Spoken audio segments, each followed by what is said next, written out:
I don't care about the list, guys. I'm uninterested in that.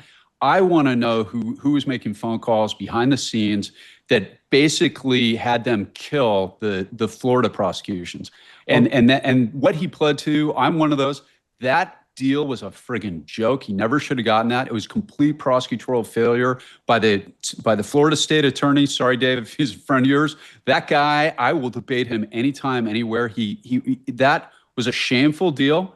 And same thing with Alexander Acosta, who's a Trump appointee. I think so. Again, it balances the right and the left. Like this was just a bad guy doing bad things, and she was, Arthur, up to her eyeballs in it, which is why she was convicted of it. I know you have a lot of involvement in that case. Again, look, my I'm sure office you know argued. more than me, but I'll tell We you what. argued, and wrote. Just so people, we wrote and argued her appeal to the Second Circuit, primarily not having to do with really the facts of the case, having to do with what the Supreme Court just denied, which was how much coverage does an immunity agreement give someone when it says the United States of America versus John Doe.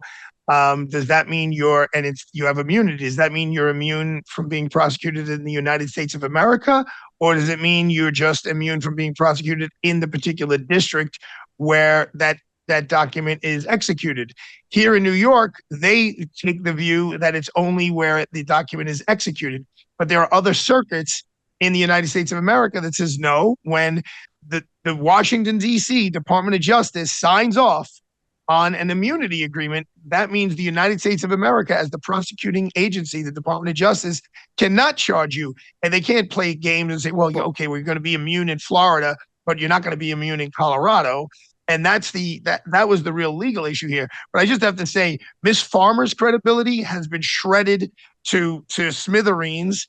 And Miss Virginia Giuffre, she was the one who was supposed to be the real whistleblower. When the Southern District of New York interviewed her to testify in Ghislaine Maxwell's case, they never even called her as a witness because she was so incredible. So there's a lot more to that story. And the part, I guess, that bothers me the most of a case of men abusing women, the only person who got prosecuted and is in jail is a woman.